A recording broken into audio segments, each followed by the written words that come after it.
ఓం శ్రీ గణేశాయ నమః. శ్రీమాత్రే నమః. శివాయ గురవే నమః. శ్రీకృష్ణ పరబ్రహ్మణే నమః. శ్రీరామాయ నమః. శ్రీ గురుభ్యో నమః. నారాయణం నమస్కృత్య నరం చైవ నరోత్తమం దేవీం సరస్వతీం వ్యాసం తతో జయముదీరయేత్. సచ్చిదానందరూపాయ విశ్వోత్పత్యాదిహేతవే తాపత్రయ వినాశాయ శ్రీకృష్ణాయ వయం నమః. ప్రియ భగవద్బంధువులారా, 22 రోజుల నుంచి మనం నంది తిమ్మన గారి విరచితమైనటువంటి పారిజాతాపహరణము అనే కావ్యాన్ని డాక్టర్ అద్దంకి శ్రీనివాస్ గారు అందించినటువంటి లఘుటీకను ఆధారంగా చేసుకొని చెప్పుకుంటున్నాం. నిన్న 22వ భాగంలో పుణ్యక వ్రతం ఏ విధంగా ఆచరించారు అనే విషయాలు చెప్పుకుంటున్నాం. ఇవాళ 23వ భాగం, ఇవాళ చివరి భాగం ఇది. దీంట్లో ఈ వ్రతానికి చివరిలో జరిగేటటువంటి దానం నిన్ననే మనం పూర్తి చేసేసరికి శ్రీకృష్ణ భగవానుడు సత్యాదేవి ఇద్దరు కూడా తమ తమ వాళ్ళందరినీ వెంట పెట్టుకుని విశ్వకర్మ చేత నిర్మించబడినటువంటి దాన మంటపానికి వచ్చారు. ఇప్పుడు చూద్దాం ఏం జరిగింది. అప్పుడు పద్మ దళాక్షి అయినటువంటి ఆ సత్యభామ తన వెంట మునిపత్నులు వస్తూ ఉంటే ఆనందంతో ఆ వ్రత మంటప స్థలంలో కల్పవృక్షానికి ముందు ప్రదక్షిణలు చేసింది. ఆ తర్వాత దేవముని అయినటువంటి నారదుల వారికి యథోచితమైనటువంటి పూజలు కూడా చేసింది. అప్పుడు తన సపత్నులు 16,000 మంది వస్తూ ఉంటే ముఖపద్మంలో సంతోషం బయటపడుతూ ఉంటే శ్రీకృష్ణుడి యొక్క పట్టపు దేవేరి సాక్షాత్తు లక్ష్మీదేవి యొక్క ప్రతినిధి అయినటువంటి రుక్మిణీదేవి ఈ వ్రతానికి రావడం ఉచితమని భావించి స్వయంగా పద్మరాగ మణుల పల్లకిని అధిరోహించి వచ్చింది ఆ తల్లి. మరి తన యొక్క సపత్తిని చేస్తున్నప్పుడు తాను వెళ్ళాలిగా, అందుకని లక్ష్మీదేవి కూడా వచ్చేసింది, అంటే రుక్మిణీదేవి. ఆ సమయంలో ఆ మహావ్రత దానానికి తగినట్లుగా వేరువేరుగా ఏర్పాటు చేసినటువంటి గోవులన్నీ ఉన్నాయి అక్కడ, అంటే అలంకరించినటువంటి గోవులు. ఆ కొమ్ములకి బంగారపు తాపడాలు చేశారు. అలాగే దూడలు ఏమన్నా ప్రక్కనే కట్టేశారు. ఆ దూడలు వాళ్ళ అమ్మల దగ్గరికి వెళ్ళాలి అని అంబారావాలు చేస్తూ పిలుస్తూ ఉన్నాయి. అలాగే కొండలంతా రాసులుగా పోసినటువంటి బంగారము, వెండి, రాగి, కంచు మొదలైనటువంటి లోహాలన్నీ అక్కడ ఉన్నాయి.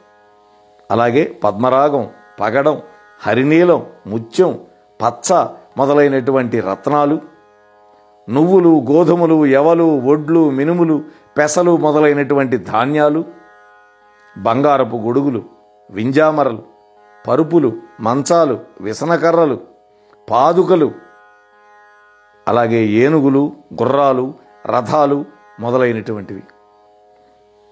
వీటన్నింటినీ సిద్ధం చేసే అధికారుల యొక్క సంభ్రమంతో కూడిన మాటలు వినపడుతున్నాయి. అంటే ఇంతకు ముందు ఎన్నడూ కని విని ఎరగనటువంటి గొప్ప ఉత్సవం కావడం వల్ల ఆశ్చర్యపోతూ దిక్పాలకుల యొక్క భార్యలు మాట్లాడుకుంటున్నారు. ఆ మాటలు వినపడుతున్నాయి. అలాగే అనేక దేశాల నుండి వచ్చినటువంటి రాణులకి దారి చూపిస్తూ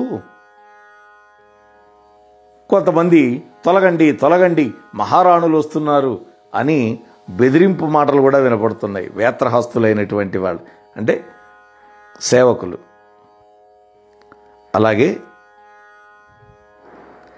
మునిశ్రేష్ఠుల యొక్క అద్భుతమైన కంఠస్వరంతో వేద మంత్ర పఠనం వినపడుతోంది. ఈ ఉత్సవాన్ని చూడాలనేటువంటి ఉత్సాహంతో ఆకాశంలో గుంపులు గుంపులుగా చేరినటువంటి దేవతల యొక్క స్తోత్రాలు వినపడుతున్నాయి. అలాగే దేవతలు మ్రోగించేటటువంటి మంగళ వాయిద్యాల ధ్వనులు వినిపిస్తున్నాయి. ఆ సమయంలో ఆ కలకల ధ్వనులన్నీ ఆపేయించాడు నారదుడు. ఆయన చెయ్యి ఎత్తగానే అందరూ పిన్ డ్రాప్ సైలెన్స్ అయిపోయారు. అప్పుడు నారదుల వారు సత్యభామాదేవితో చెబుతున్నాడు, వికజాబ్జనేత్ర, ఓ సత్య, ఈ పుణ్యక వ్రత విధానమునకు నాథుని ధారోదక పూర్వమీవలయు ఈయ కొలువుమా, ఈయ కొలుపుమా, ఇప్పుడు యాదవా అన్వయ తిలకు. ఓ సత్యభామ, ఈ పుణ్యక వ్రత విధానానికి ముగింపుగా నీ భర్తని నీటితోటి నాకు ధారాదత్తం చేయాలి, దానం చేయాలి. అంటే జలపూర్వకంగా దానం చేయాలి. జలంతో దానం చేసినప్పుడు దానికి శక్తి ఎక్కువ. అందుకని ఇప్పుడు ఆ యదువంశ తిలకుడైనటువంటి ఆ కృష్ణుణ్ణి నాకు దానంగా వెళ్ళటానికి ఒప్పించు అని చెప్పింది. అప్పుడు ఆ మాట చెప్పగానే సత్యభామకి మనస్సులో సిగ్గు సంతోషం రెండూ పెనవేసుకొని ఉన్నాయి. తన ప్రాణవల్లభుడైనటువంటి శ్రీకృష్ణుణ్ణి ప్రేమతో చూసి తలకాయ కొంచెం వంచుకొని అంటున్నది, ఓ మధుకైటభ మర్దన, ముని మాటలు విన్నారు కదా అన్నది. దానికి శ్రీకృష్ణుడు పెదవుల మీద చిరునవ్వు చిగురు తొడిగింది. ఆ తర్వాత స్వామి అంటున్నాడు, నవచంద్రాలిక నీకు నేల అనుమానంబు బా బా ఆగమోక్తంబు అనుమానంబు. నవచంద్రాలిక నీకు ఏల అనుమానంబు ఆగమోక్తంబుగా విచారింపగా ధారవోయుమనిన అబ్జభరాక్రాంతలయి సవతుల్ వాంచిరి వక్త్ర పంకరుహము బంధింప సంబంధి భూపాలక ప్రవరుల్ వినిరి నర్మగర్భిత వచ ప్రాగల్భ్యమే పారంగన్. వెంటనే కృష్ణ పరమాత్మ అన్నాడు, ఓ సత్యా, నీకు అనుమానం ఎందుకు వస్తోంది? శాస్త్రోక్తంగా నన్ను ధారపోయి ఈ మహామునికి దానంగా ఇచ్చేసేయి అని శ్రీకృష్ణుడు అనగానే అక్కడ ఉన్నటువంటి సపత్నులు అందరూ కూడా తమ యొక్క వదనాలను కిందకు దించేశారు సిగ్గుతోటి. ఏమిటి పతిని దానం చేయటం అని బాధ ఉన్నది వాళ్ళ ముఖాల్లో. అప్పుడు వియ్యప్పు వాళ్ళైనటువంటి రాజులందరూ నవ్వారు, ఏమిటి పతిదానం అని. ఆ నవ్వులో ఏదో ఒక వ్యంగ్యం. అంటే ఆడదాని మాటకు కట్టుబడి తనకు తానే శ్రీకృష్ణుడు పరాధీనుడవుతున్నాడు అనేటటువంటి ఒకానొక పరిహాసమేదో నర్మగర్భంగా వాళ్ళ యొక్క నవ్వుల్లో స్ఫురిస్తోంది చూసేవాళ్ళకి.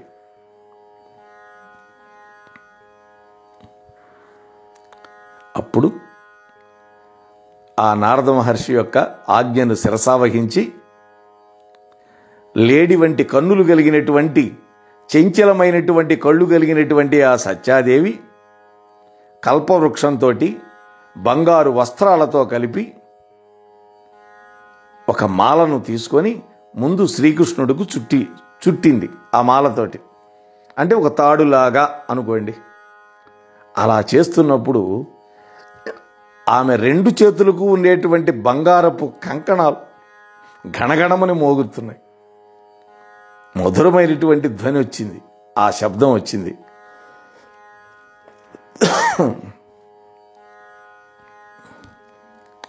ఆహా, గొప్ప గొప్ప మునుల యొక్క హృదయాలనేటువంటి ఏనుగులను కట్టి ఉంచేటటువంటి కొయ్యకట్టులో కుదురుగా ఉండనటువంటి ఆ యాదవ కుంజరమైనటువంటి శ్రీకృష్ణుడు వికసించినటువంటి పద్మాల వంటి కళ్ళు కలిగినటువంటి సత్యభామ చేత కల్పవృక్షపు పూదండకు కట్టుబడిపోయాడు.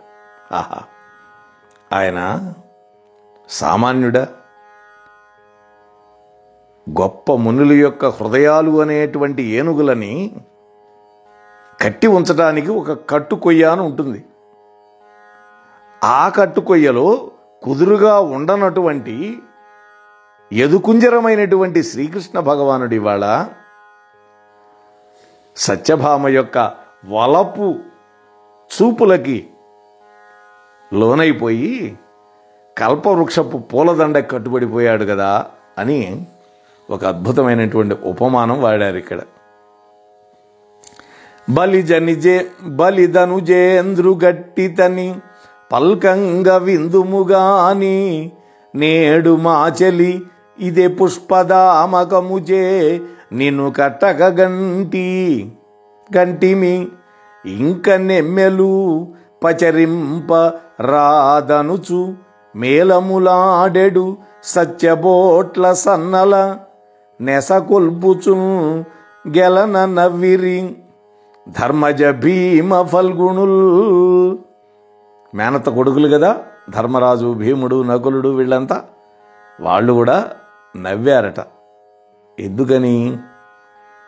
దానవరాజు అయినటువంటి బలిచక్రవర్తిని నువ్వు బంధించావని మేము విన్నాం కృష్ణ. కానీ ఇప్పుడుందే మా చెల్లి సత్యభామ, మా సోదరి, ఈ పూలదండతో నిన్ను కట్టివేయడం మా కళ్ళారా చూస్తున్నాం. ఇంకా నీ టక్కులు టిక్కులు ప్రదర్శించకయ్యా కృష్ణ అంటూ మేళమాడారట. భీముడు, ధర్మరాజు, అర్జునుడు వీళ్ళంతా నవ్వుతూ ఉన్నారు. ఆ సందర్భంలో సత్యభామ యొక్క చెలికెత్తెలను ఇంకా రెచ్చగొట్టారట వీళ్ళు, ఈ ధర్మజ భీమార్జునులు. సరే, అప్పుడు గర్గాచార్యుడు కులపురోహితుడు వెంటనే మహాసంకల్పాన్ని చెప్పాడు. సంకల్పపూర్వకంగా ఉదకపూర్వకంగా దానం చేయాలి. అందుకని ఆ మహాత్ముడైనటువంటి గర్గాచార్యుడు మహాసంకల్పం చెప్పాడు. అప్పుడు దక్షిణతో పాటుగా కల్పవృక్షాన్ని తన భర్తని కలిపి దేవర్షి అయినటువంటి నారద మహర్షికి నేను మనఃపూర్వకంగా దానం చేస్తున్నాను అని చెప్పి సత్యభామ ఆనందంతో ధారాదత్తం చేసింది. ధారవోసి మరియు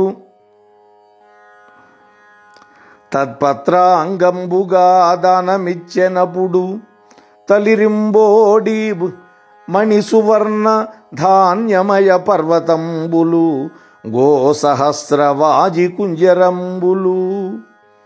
ఆ విధంగా నారద మహర్షికి కల్పవృక్షాన్ని, భర్తని, సంపదని దానం చేసింది. ఆ తరువాత ఆ దానంలోనే అంతర్భాగంగా మణులు, సువర్ణం, ధాన్యాలు, గోవులు, గుర్రాలు, ఏనుగులు వేల కొలదిగా దానం ఇచ్చేసింది. ఆమె దగ్గర సూర్యప్రసాదితమైనటువంటి శమంతకమణి ఉంది. ప్రతిరోజు 8 బారువుల బంగారం పుట్టిస్తుంది అది. ఇది ఈ విధంగా దానం స్వీకరించినటువంటి నారద మహర్షి చెట్టుకి పూలదండతో చుట్టినటువంటి ఆ శ్రీకృష్ణుడి యొక్క చెంగుని విప్పి మెల్లగా నవ్వుతూ అంటున్నాడు, సత్యముగ నిన్ను నిపుడు సత్యాసతి మాకు నిచ్చే సకల ఆమ్నాయస్తుత్యా ఇక మా అభీప్సిత కృత్యంబులు సనుపు మనుచు కేళీపరుడై. ఆహా, నిజంగా ఓ కృష్ణ, నిన్నిప్పుడు నీ భార్య సత్యభామాదేవి నాకు దానం చేసింది. సర్వ వేదాలలో స్తోత్రం చేయబడినటువంటి ఓ కృష్ణ, ఇక నుండి నువ్వు నాకు ఇష్టమైనటువంటి పనులన్నీ చేయాలి. ఎందుకని? నువ్వు నా దాసుడివి కాబట్టి అని నారదుడు వేడుకగా అన్నాడు, ఆట పట్టిస్తూ. అప్పుడు నారదుడు ఏమేం పనులు కృష్ణుడికి చెప్పాడో చెబుతున్నాడు. ఏమంటున్నాడో చూడండి. కృష్ణ, ఇదిగో ఈ వీణ మహతి, జాగ్రత్త సుమా అని కృష్ణుడి యొక్క భుజం మీద పెట్టాడు తన యొక్క మహతీ వీణని. అలాగే కమండలు ఇస్తూ, కృష్ణ ఉయ్యారాలకు పోయి వలకబోసేవు, ఇందులో గంగాజలం ఉంది, జాగ్రత్త అని కమండలం ఇచ్చాడు. మోహనవాణి తెలుగు పాడ్కాస్ట్ వింటున్న శ్రోతలందరికీ హృదయపూర్వక ధన్యవాదాలు. ఏమండోయ్, ఇప్పటివరకు మన ఛానల్కి సబ్స్క్రైబ్ చేసుకోకపోతే ఈ క్షణమే వెంటనే సబ్స్క్రైబ్ చేసుకుని ఆ పక్కనుండి బెల్ బటన్ని మ్రోగించండి. అప్పుడు నేను చేసే అప్డేట్స్ అన్నీ మీ ముందు ప్రత్యక్షమవుతాయి.